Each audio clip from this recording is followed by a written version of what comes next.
No, I was just thinking like in most countries, the fact that we're not building enough housing for people to live in would probably be the absolute premier issue at all times, right? Hello and welcome to Let Me Ask You This. My name is Matt Roberts. I'm the California Association of Realtors Federal and Local Government Affairs Director. Joining me as always is Mike Falk, C.A.R.'s Public Policy Economist. And this week we want to talk about the reconciliation package. It's moving through Congress, some of the tax provisions that are being considered, and potential tax provisions that could make a huge impact on the nation's housing market. Uh, Mike, you and I, we were talking about the national crisis. Uh, Mm-hmm. there had always been a housing crisis in California for the last 40 plus years, but it's Yeah. really grown national. Real quick, why is there a national housing crisis? What is the housing crisis? Yeah. So I think that this is a mixture of simple economics and then it gets very complicated very quickly. But on its most basic level, either private or government has not been able to build enough housing units for the population of the United States and of different states. It's just not keeping pace for the growth in households. All right, so supply issue. Everything It's seems to stem right, from the supply issue. right. And when I say things get complicated, when you're not building enough housing for folks, you get a range of difficult issues. You get lack of affordability. You can get homelessness. You can get housing insecurity. You can get rent burden, ownership burden, deferring wealth. There's It's just a list of symptoms that all of which are not great. And what we really want to talk about today is what provisions could Congress look at, including in the reconciliation package, that would help on the housing issues. So let me ask you this: when you look at the tax code, what are some levers that Congress can Mhm. play with in the tax code to move the needle on supply? Yeah. So when we talk about the supply bucket, I think that for us, there are three levers in particular that we should focus on. One is raising the capital gains exclusion on a primary residence. Mm-hmm. The second is incentivizing commercial to residential, uh, you know, conversion. Okay. And the third, which is kind of, a little bit stealthier, is not taxing municipal bonds. Okay. So this can get a little wonky, but let's try to keep it Yeah. simple. When you say capital gains exclusion, not everybody may know what you're talking about. So when you say, okay, we need to increase the capital gains exclusion, what are Mhm. you talking about? Make it simple for us. Well, so here's how I would approach this, Matt. Um, I have been always very envious of you in how you can explain things simply. Uh, so I'm going to turn this question around on you so we're spared a 4 minute uh, deep dive into what capital gains exclusions are like and say, Matt, let me ask you this. When you talk about capital gains, what are you talking about? Well, all right. Well, real simply, Yeah. or as simple as can be for tax talk, Yeah. 1997, Congress said, you know what? When you sell your primary home, if you're married, we're going to give you the first $500,000 in capital gains tax free. If Right. you're single or individual, we're going to give you your first $250,000 in capital gains tax free. But they never indexed it for inflation, which created this whole problem. But real quick, why would they decide not to, why would Congress give this tax benefit to homeowners? What was the purpose of it? And so, Mike, I'll flip it back to you. What is the benefit of giving, households that money tax free? Why would they do that? Well, I think that the answer is pretty simple. It's that for most families, most households, their primary residence is their primary source of wealth. It is their nest egg. It is essentially the financial bedrock for their lives. And, Yeah. it's not an investment tool or instrument. It's not a security. They're not hedging. This is just really meat and potatoes, the primary source of wealth for most Americans. Absolutely. And to your point, it's really a Mm-hmm. middle class tax benefit Yeah. because their house is their nest egg. Mm-hmm. And so when we talk about changing the capital gains exclusion, as we said, it was never indexed for inflation. Yes. So it's been the same. As home prices have risen, more people have been caught by the $500,000 cap.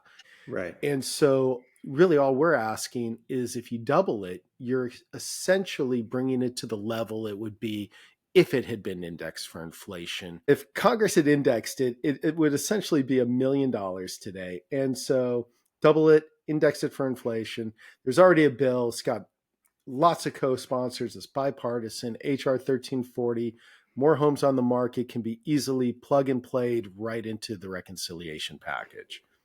Yeah. And just to get wonky, just for 30 seconds, for Yeah. California in particular, right now, 32% of homeowners, if they sold their residence today, would have to pay those capital gains taxes. And if this bill were to pass, that number would drop from 32% to 12%. And that's a lot of potential inventory that could hit the market, because our surveys within C.A.R. have shown that capital gains is top of mind for why people are staying in their homes longer. So it's really causing to people being the locked in effect where people Right. don't want to move. Most people talk about just interest rates causing the locked in effect. Right. But in a state like California or other high cost areas, it's not just interest rates, it's also taxes. Yeah, it becomes a multi-pronged thing out here. Okay. And in many other states, more and more, because as more time goes by, those numbers are just going to get more and more outdated. No, absolutely. So let me ask you, commercial to residential. Yeah. Walk us through that one Well, I and think how that that can there's help on the supply. so I think that there's a little bit of a misconception about this with the commercial to residential, in that it's just something where it's like you have a high-rise office and you turn it into a studio apartments or something. Right. And that it would really just benefit places like San Francisco or downtown LA or whatever. But that's actually not really the case. When we talk about commercial to residential conversion, we're not just talking about offices.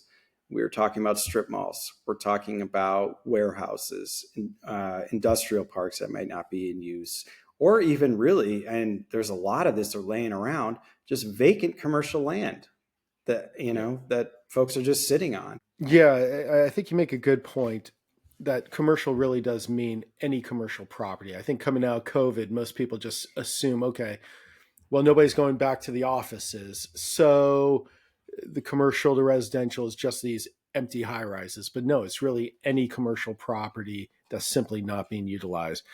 And I love it because when you look at capital gains, you're talking about unlocking existing inventory.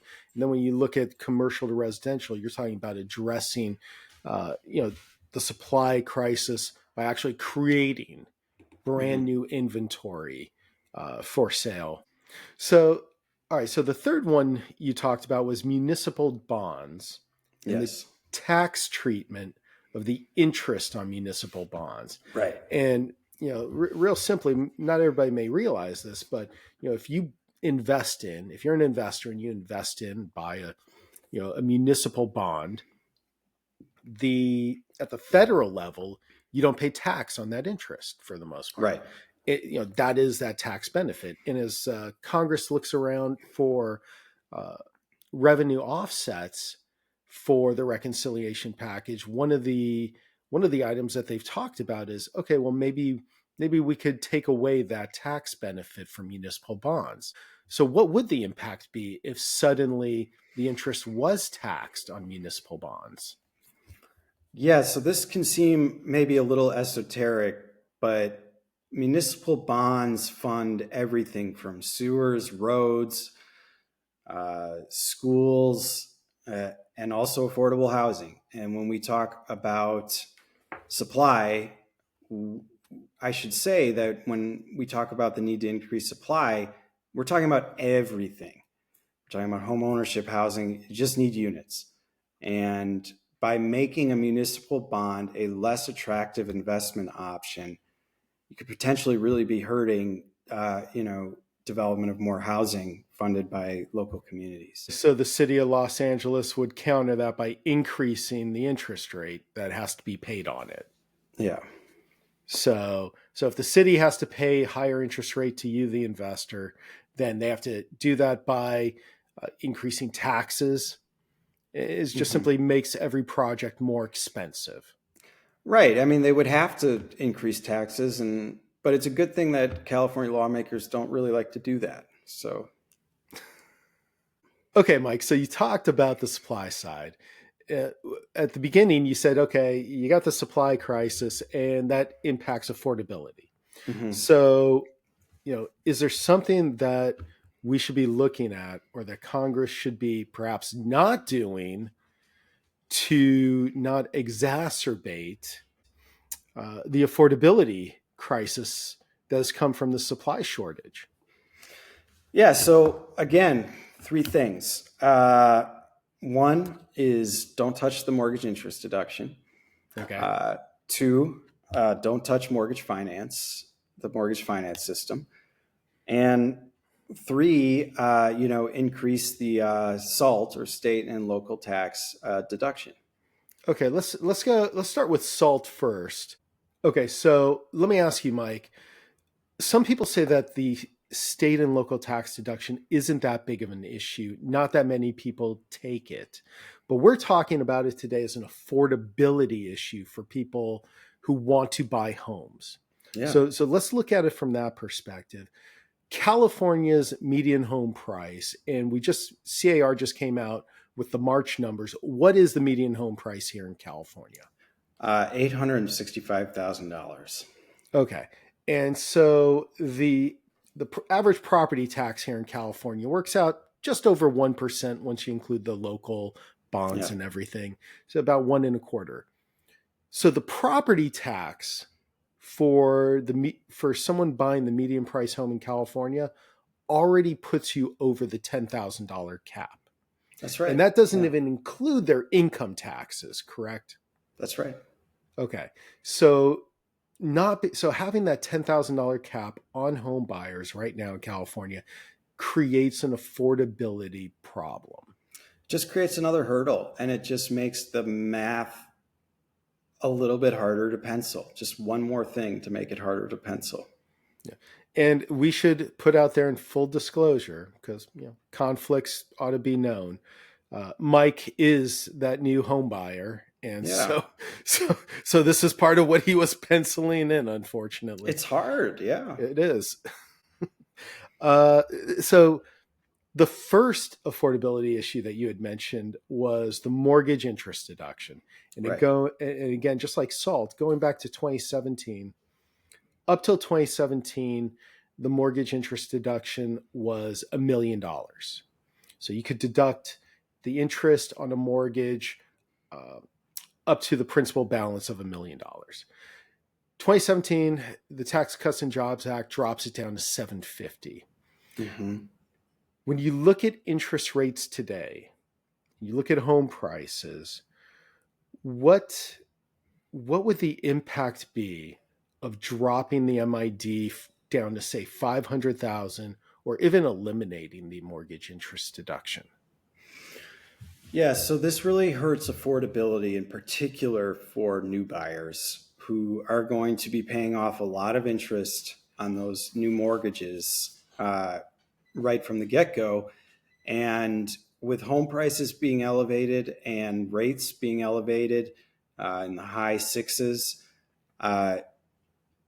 there are pockets of actually not even pockets, there are swaths of California that every new buyer, would be hurt by this change in the mortgage interest deduction. It would lose them money. So when you look at let's say you have a $750,000 mortgage, which as you said, our median home price is over $860,000. There are going to be a lot of people with that. Yeah. What's the interest payment in the first year Oh, of? you sprung one on Oh, me. do you like that one? You sprung one on me. I like to keep you on your toes, Mike. Oh, I don't remember off the top of my head. Okay, so for a $750,000 mortgage Wait, at current interest rates, yeah, that's $52,000 in interest in year one. in year one. Yeah. Okay, so you look at the standard deduction of $30,000 Mm-hmm. in a home buyer that buys a medium price home in California, gets a mortgage. They're way past the standard deduction with today's interest rates. And I think that's important that people keep in mind today's interest rates. The MID is a vital key for affordability. Right. And I think this can tie back to what we were saying with SALT. It just is one more thing that makes it harder to pencil. Yes. Yes. Okay. And then the last issue that you had brought up was an interesting one. It's mortgage finance. And the Mm-hmm. reason that we're touching on mortgage finance is really, it has to do with Fannie Mae and Freddie Mac. Mm-hmm. They're in conservatorship. There had been some proposals or ideas kicked around. Hey, maybe the government can take Fannie and Freddie out of conservatorship, raise hundreds of billions of dollars, and that'll help pay for part of the reconciliation package. For the most part, they've given up on the idea of taking Fannie Mae and Freddie Mac out of conservatorship to help pay for the reconciliation package. What made it so difficult? Why would it have been such a heavy lift to include Fannie and Freddie in this package? Well, I think that this boils down to timing in a lot of ways. This is a $13 trillion market. More than half of that is Fannie Mae and Freddie Mac mortgages, or backed mortgages, excuse me. And the consequences for rushing, the consequences for trying to, put something in without a lot of thought could be, really devastating to an enormous international market and could really hurt affordability for homeowners and potential homeowners. Yeah, so I agree. And I think it made all the sense in the world. Right now, the mortgage market is working fine. Yeah. Obviously, they'll have to address Fannie and Freddie at some point, but there's really no reason to rush it. People are able to get mortgages. If you qualify for a mortgage, you walk into any bank and the bank's got money to lend. Right. It's doing exactly what it's supposed to do. Mm-hmm. So, all right. So, well, if you're still with us, I guess you love talking about taxes because I know I actually enjoyed this. Yeah, no, I, this was a lot of fun, actually. I didn't think it was going so to be, but it was. I mean, listen, this is this is going to be a, what, five, six, $7 trillion package. Who knows what it winds up being at the end of the day? This is a huge issue, and Mm-hmm. it's going to really dominate the headlines when Congress comes back from their recess. So thank you for being with us. Thank you for hanging around, listening to us talk about taxes, and we'll talk to you on the next episode. Thank you. Thanks. Bye. Bye.